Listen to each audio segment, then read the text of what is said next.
आइए, आज कक्षा 12वीं का जो हमारा सीरीज चल रहा था मानव विकास, ये चैप्टर चल रहा था मानव विकास, उसका एक बहुत ही छोटा सा टॉपिक पर आज हम लोग डिस्कस कर रहे हैं। और ये टॉपिक है मानव विकास के स्तंभ, जिसे पिलर्स ऑफ ह्यूमन डेवलपमेंट भी कहा जाता है। अर्थात मानव विकास के ये पिलर्स हैं। तो ये पिलर्स कितने हैं? कई बार एक नंबर के प्रश्न में आया है कि मानव विकास के स्तंभ कितने हैं। हम लोग इसे नोट कर लें कि मानव विकास के 4 स्तंभ हैं। वैसे ये ज्यादातर प्रश्न एक नंबर वाले में ही आया है कि मानव विकास के 4 स्तंभ हैं। पहला है क्षमता, दूसरा है सतत पोषणीयता, तीसरा उत्पादकता और चौथा है सशक्तिकरण अर्थात एम्पावरमेंट। तो ये 4 जो मुख्य बिंदु हैं, जैसा कि आप यहां देख रहे हैं, पहला, दूसरा, तीसरा और चौथा, ये 4 जो है ये मानव विकास के पिलर्स हैं, स्तंभ हैं। इसलिए कहा जाता है, प्रश्न चला जाता है कि मानव विकास के कितने स्तंभ हैं? तो मानव विकास के 4 स्तंभ हैं। ये 4 स्तंभ आप देख लीजिए, एक एक करके थोड़ा सा एनालिसिस कर लीजिए। क्षमता का क्या मतलब है? इक्वलिटी, अर्थात सभी समान है। तो मानव का विकास कब होगा? जब सभी लोग क्या होंगे? समान होंगे। किस रूप में समान होंगे? तो वो आर्थिक क्षेत्र में भी समान होंगे और सामाजिक दृष्टिकोण से समान होंगे। समाज में जब भेदभाव, जातिवाद और ऊंच नीच का विचारधारा क्या हो जाएगा? खत्म हो जाएगा।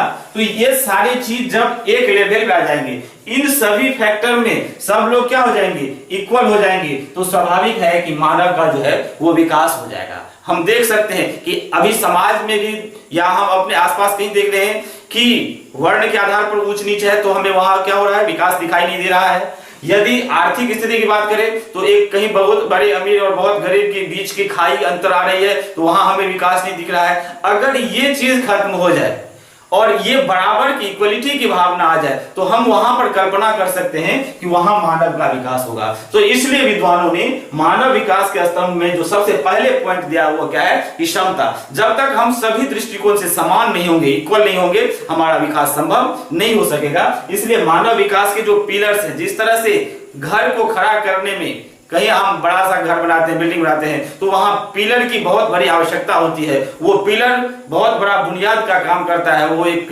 ढांचा का कार्य करता है, उसको ऊपर करने के लिए, अगली मंजिल पर ले जाने के लिए। तो मनुष्य को आगे पहुंचाने के लिए जो ये 4 पिलर्स हैं, क्षमता, सतत पोषणीयता, उत्पादकता और सशक्तिकरण, ये बेहद जरूरी है। तो हमने भी समझा क्षमता को। आगे ये देखते हैं कि सतत पोषणीयता क्या है, सस्टेनेबिलिटी क्या है। सस्टेनेबिलिटी का अर्थ यह है कि हम किसी भी चीज का अपने हद तक क्या करें? इस्तेमाल करें और उसको क्या करें? आगे आने वाले जो हमारी जनरेशन है उनके लिए भी हम अगर बचा कर रख देंगे तो वो हो जाएगी हमारी सतत पोषणीयता, सस्टेनेबिलिटी, जो आने वालों को भी क्या होगी? वो मयसर होगी। और तब हम क्या कर सकते हैं? विकास की सीढ़ी को प्राप्त कर सकते हैं। अगला है उत्पादकता, प्रोडक्टिविटी। और ये प्रोडक्टिविटी कब आएगी? जब हमारे कुशलता में, हमारे कौशल में, हमारे स्किल में डेवलपमेंट होगा। तो मानव के विकास के लिए जो उत्पादकता है, अर्थात कम समय में हम अधिक से अधिक उत्पादन कर दें, कम संसाधन में अधिक उत्पादन कर दें, कम खर्च में हम अधिक से अधिक चीजों का जो है सृजन कर सकें, तो ये हमारा क्या हो जाएगा? उत्पादकता हो जाएगा। तो उत्पादकता का जैसे ही स्तर बढ़ेगा तो क्या हो जाएगी? मानव का विकास स्वयं जो है वो क्या हो जाएगा? आगे बढ़ना शुरू हो जाएगा। तो ये तीसरा पिलर जो है उत्पादकता का, प्रोडक्टिविटी का। आगे आइए सशक्तिकरण, एम्पावरमेंट। ये तो बेहद जरूरी है। सशक्तिकरण का मतलब होगा कि हम उसके शक्ति में इजाफा करें।